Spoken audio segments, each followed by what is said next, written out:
اور پریزنٹیشن کو دیکھنے کے بعد ہم آگے اپنے سبق کو پڑھتے ہیں، ٹھیک ہے؟ جب میں سبق پڑھ رہا ہوں گا آپ نے اپنی کتاب پر دیکھنا ہے اور مشکل الفاظ کے معنی کو سمجھنے کی کوشش کرنا ہے۔ ایک چیز اور، آپ کو کہیں بھی معروضی سوال نظر آیا تو آپ نے ہائی لائٹ کرنا ہے، اس کا مطلب ہے آپ نے اپنا پین اور اپنی جو ہائی لائٹر ہے وہ اپنے پاس رکھنا ہے، ٹھیک ہے؟ اور اس کے ساتھ ساتھ دو جو سوال ہیں وہ بھی ہم پڑھیں گے جو صفحہ نمبر 2 اور 3 پر ہیں، وہ سوال کیا ہیں اور ان کے جوابات ہم پڑھیں گے، یہاں سے دیکھیں گے، ٹھیک ہے؟ کتاب کے اندر دیکھیں گے اور پھر نوٹ سے پڑھیں گے کہ سوال نمبر 2 اور 3 کے جوابات کیا ہیں۔ تو 2 صفحے پڑھنے کے ساتھ ساتھ آپ کو 3 چیزیں حل ہو جائیں گی۔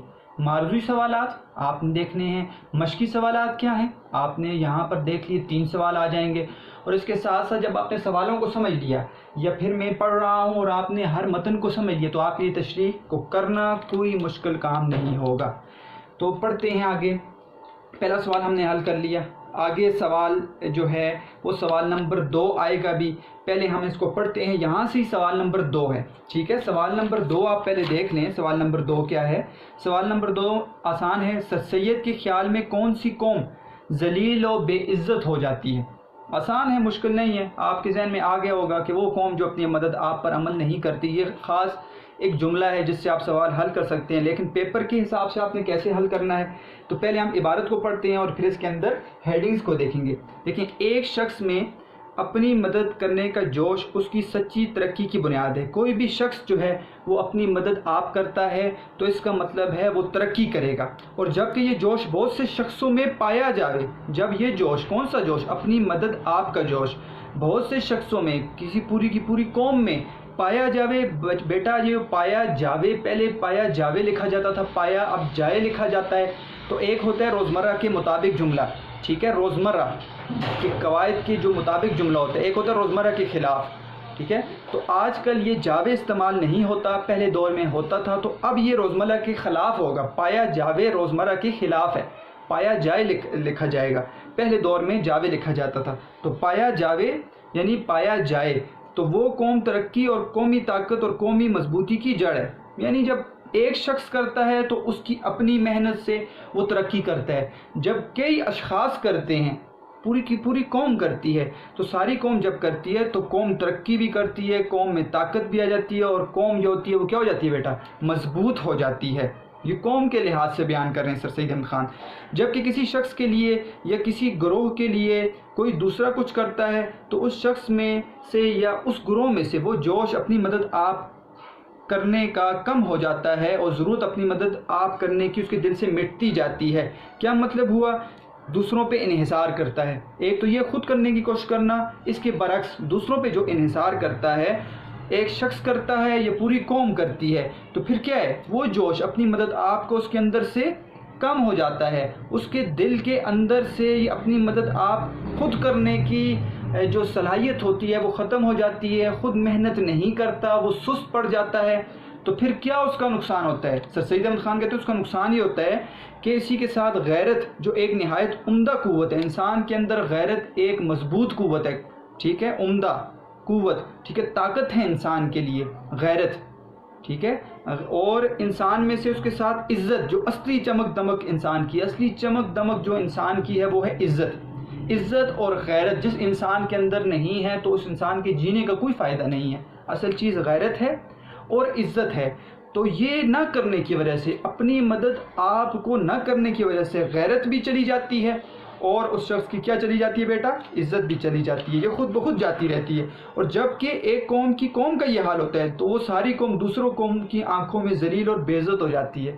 دیکھو، ایک فرد کے اندر سے اپنی مدد آپ کا جوش مٹ گیا تو اس فرد کے اندر سے غیرت چلی گئی، اس فرد کے اندر سے عزت چلی گئی، اور جب پوری قوم کا یہ حال ہو گیا تو دوسری قوم کی آنکھوں میں وہ قوم جو ہوتی ہے وہ ذلیل ہو جاتی ہے، اس کی کوئی عزت بھی نہیں رہتی۔ تو یہ آپ کو سمجھ آ گیا ہوگا کہ اس حصے میں سر سید احمد خان کیا کہنا چاہ رہے ہیں، اور اسی کے اندر آپ کا سوال نمبر 2 ہے۔ اب ہم سوال نمبر 2 پڑھتے ہیں اور اس کی ہیڈنگز کو دیکھ کر اس کو حل کرنے کی کوشش کرتے ہیں۔ سوال نمبر 2 ہے، سر سید کے خیال میں کون سی قوم ذلیل و بے عزت ہو جاتی ہے؟ تو آسان میں نے آپ کو بتا دیا، ایک تو یہ ہے کہ اس کے اندر آپ نے ہیڈنگ دینی ہے، بات اوپر وہ لکھنی ہے جو میں نے آپ کو جملہ بتایا، پھر آپ نے ہیڈنگ دینی ہے دوسروں پر انحصار۔ دوسروں پر انحصار کے اندر آپ لکھ سکتے ہیں کہ جب کسی شخص یا گروہ کے لیے کوئی دوسرا کچھ کرتا ہے، دوسروں پر انحصار کرتا ہے، ٹھیک ہے، وہ دیکھتا ہے کہ دوسرا میرے لیے کچھ کر رہا ہو. تو جب کسی شخص سے گروہ کے لیے کوئی دوسرا کچھ کرتا ہے، خواہ وہ حکومت کرے یا کوئی شخص کرے، گروہ یا قوم میں سے وہ جوش جو اپنی مدد آپ کا ہے وہ کم ہو جاتا ہے اور اپنی مدد آپ کرنے کی ضرورت اس کے دل سے مٹتی جاتی ہے. تو وہ قوم جو ہے، وہ گروہ جو ہے، وہ دوسروں کے لیے کیا ہو جاتی ہے، محتاج بن جاتی ہے اور غیرت اور خودداری سے ہاتھ دھو بیٹھتی ہے. ٹھیک ہے، تو دوسروں پر انحصار کرنے والا شخص جو ہے، ایک شخص یا پوری کی پوری قوم جو ہوتی ہے، اس کے اندر سے اپنی مدد آپ جو ہے وہ کرنے کی صلاحیت مٹ جاتی ہے تو غیرت و خودداری سے ہاتھ دھو بیٹھتی ہے. غیرت اور عزت سے محرومی، دوسری ہیڈنگ آپ دیں گے، آسان ہے. جب ایسی قوم جو اپنی مدد آپ پر عمل نہیں کرتی یا ایسا شخص جو اپنی مدد آپ پر عمل نہیں کرتا، اس کے اندر سے غیرت چلی جاتی ہے، اس کے اندر سے عزت چلی جاتی ہے، وہ قوم جو ہوتی ہے وہ دوسری قوم کی آنکھوں کے سامنے جو کیا ہو جاتی ہے، وہ ذلیل اور بے عزت ہو جاتی ہے. تو کیا لکھنا ہے؟ اور اس کے ساتھ غیرت جو ایک نہایت عمدہ قوت انسان کی ہے جو ہم نے پڑھا ہے، اور اس کے ساتھ عزت جو اصل چمک دمک انسان کی ہے، از خود جاتی رہتی ہے. اور جب پوری کی پوری قوم کا یہ حال ہو جاتا ہے تو ساری قوم دوسری قوم کی آنکھوں میں ذلیل و بے عزت ہو جاتی ہے. تو یہ دو ہیڈنگز کے ساتھ آپ آسانی سے یہ سوال کر سکتے ہیں. یہ حل ہو گیا ہمارا سوال نمبر 2. ٹھیک ہے بیٹا، اس کے اندر آپ مختلف دیکھ سکتے ہیں کہ آپ کو معروضی سوالات بھی نظر آ سکتے ہیں. آپ نے پورے کا پورا سبق جب پڑھ لیا تو ایک آپ نے خود اس کی عبارت کو پڑھنا ہے. جب آپ ایک جو ہے وہ نظر سے اور خاص نظر سے آپ عبارت کو پڑھیں گے اور ہائی لائٹ کرتے جائیں گے تو معروضی سوالات نکالنا آپ کے لیے مشکل نہیں ہوگا. مثال کے طور پر ہم کسی معروضی سوالات کو یہاں پر نکالنے کی کوشش کرتے ہیں تو دیکھتے ہیں. جیسے مثال کے طور پر یہ ہے نا، یہ دیکھیں، وہ اسی کے ساتھ غیرت جو ایک نہایت عمدہ قوت انسان میں ہے. ٹھیک ہے، تو وہ آ سکتا ہے اسی کے ساتھ، مثال کے طور پر اسی کے ساتھ ڈیش. ٹھیک ہے، جو ایک نہایت عمدہ قوت، نہایت عمدہ قوت انسان کی ہے. ٹھیک ہے، 4 آپشنز کے ساتھ آ سکتا ہے: غیرت، عزت، ٹھیک ہے، ذلیل، بے عزت.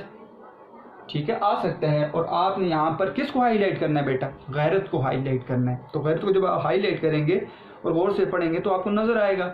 لیکن بیٹا اردو کے اندر ہر ایک لائن کے اندر ایک معروضی سوال چھپا ہوا ہوتا ہے. تو جب تک آپ عبارت کو خود غور سے نہیں پڑھیں گے آپ معروضی سوالات نہیں نکال سکتے. تو آپ نے خود بھی اس کو غور سے پڑھنا ہے اور کوشش کرنی ہے. آپ کا یہ ہوم ورک ہے. ایک تو ہوم ورک آپ کے سوال ہوں گے. ٹھیک ہے، سوال نمبر 1، 2، آپ نے 3، یہ تینوں کے تینوں آپ نے نیٹ کاپیز پہ لکھنے ہیں. آپ نے معروضی سوالات، ٹھیک ہے، معروضی سوالات کم سے کم کسی بھی صفحے سے آپ نے، ایک صفحہ نمبر 2 ہے مثال کے طور پر تو 3 معروضی سوالات، اور اگر 2 صفحے ہیں تو 6 معروضی سوالات آپ نے کم سے کم نکالنے ہیں اپنی کاپیز میں. ٹھیک ہے، کاپیز میں نکالنے with 4 آپشنز، 4 آپشنز کے ساتھ: الف، ب، جیم، دال. مشکل الفاظ کے معنی آپ کتاب کے اوپر لکھیں، آپ کی کاپی کے اوپر لکھنے کی ضرورت نہیں. آپ کے نوٹس میں بھی آپ کے مشکل الفاظ کے آپ کو معنی مل جائیں گے. کوئی ایسا لفظ آپ خود نکالنے کی بھی کوشش کر سکتے ہیں بیٹا. ٹھیک ہے، آپ فیروز اللغات رکھیں، لغت کی جو کتاب ہے اس میں مشکل الفاظ کے معنی آپ خود بھی دیکھ سکتے ہیں. پھر بھی سمجھ نہ آئے آپ مجھ سے پوچھ لیں کہ اس لفظ کا معنی کیا ہے، اس لائن کا مطلب کیا ہے، آپ پوچھ سکتے ہیں دوبارہ. ٹھیک ہے، تو مشکل الفاظ کے معنی بیٹا اگر پورے بورڈ پہ میں لکھ دوں اور میں اس کو لکھتا جاؤں تو یہاں پر یہ چیزیں آپ کو میں سمجھا نہیں سکتا. اس لیے جب میں عبارت پڑھ رہا ہوں گا تو آپ نے مشکل الفاظ کے معنی کو نوٹ کرنا، اپنی کتاب کے اندر دیکھنا ہے. ٹھیک ہے، تو یہاں تک ہمارا پہلے ہی دیکھیں بیٹا پیراگراف سے ہم نے کیا کیا. ہم نے 2 سوال حل کر دیے، مشقی سوال 5-5 نمبر کے، 8 منٹ کے اندر کرنے ہوتے ہیں. تو کتنے ہم نے 2 سوال حل کر لیے، 10 نمبر یہاں سے حل کر دیے. پہلی صفحے کے اندر 3 معروضی، 13 نمبر آپ نے یہیں سے آپ حل کر رہے ہیں ایک پیراگراف کے اندر. اور یہی پیراگراف اگر متن کی تشریح میں آ جاتا ہے تو 2 سوالوں کو حل کرنے کا مطلب آپ متن کی تشریح لکھ سکتے ہیں. اب مقولہ آپ کو پتہ ہے اور مقولے کا مفہوم آپ کو پتہ ہے. دوسروں پر انحصار کرنا، کون سی قوم ذلیل و بے عزت ہو جاتی ہے؟ دوسروں پر انحصار جو کرتی ہے اس کیا چیز اس سے چلی جاتی ہے؟ غیرت اور عزت اس سے چلی جاتی ہے. کتنا آسان ہو گیا آپ کو ایک پیراگراف کے پڑھنے سے. آپ نے 2 سوال بھی ساتھ کے ساتھ حل کر دیے. آگے سوال نہیں ہے، صفحہ نمبر 3 پر پھر سوال ہے. تو ہم اب سیدھا عبارت کو صرف پڑھیں گے. تو آپ نے اپنی کتاب کے اوپر دیکھنا ہے. آگے سے سید احمد خان کہتے ہیں آدمی جس قدر کہ دوسرے پر بھروسہ کرتے جاتے ہیں، آسان ہے مشکل نہیں ہے، جس قدر انسان دوسرے پر بھروسہ کرتا ہے، خواہ اپنی بھلائی اور ترقی کا بھروسہ گورنمنٹ پر ہی کیوں نہ کریں۔ تو گورنمنٹ پر بھروسہ کر رہے کہ گورنمنٹ میرے لیے کچھ کرے گی، اپنی ترقی کے لیے کر رہے، اچھی بات ہے، انسان کو کرنا چاہیے، لیکن دوسرے پر بھروسے کرنے سے انسان کو خود کبھی فائدہ نہیں ملتا۔ یہ امر بدیہی اور لا بدیہی ہے۔ امر بدیہی کہتے ہیں کس کو بیٹا؟ یقینی کو، امر بدیہی، ٹھیک ہے، یقینی، اور لا بدیہی کس کو کہتے ہیں؟ لا بدیہی کہتے ہیں لازمی کو۔ تو یقینی اور لازمی عمل ہے، یقینی اور لازمی عمل ہے کہ وہ اس قدر بے مدد اور بے عزت ہو جاتے ہیں کہ ایسے لوگ جو گورنمنٹ پر یقین کر کے بیٹھ جائیں، وہ یقینی اور لازمی بات ہے کہ وہ بے مدد ہو جاتے ہیں، ان کی کوئی مدد نہیں کرتا، ان کی کوئی عزت نہیں رہتی۔ اے ہم وطن بھائیوں، خطاب کر رہے ہیں سر سید احمد خان اس وقت کی قوم سے، اور یہ خطاب آج کل کی قوم کے لیے بھی ہے، ہر ایسی قوم کے لیے ہے جو خود محنت نہیں کرتی۔ کیا تمہارا یہی حال نہیں ہے؟ خود اپنے آپ کو دیکھو، اپنے گریبان میں جھانکو، کیا تمہارا یہ حال ہے؟ کیا تم خود اپنی مدد آپ کرتے ہو، خود محنت کرتے ہو؟ نہیں کرتے تو سوچو اس بات پر۔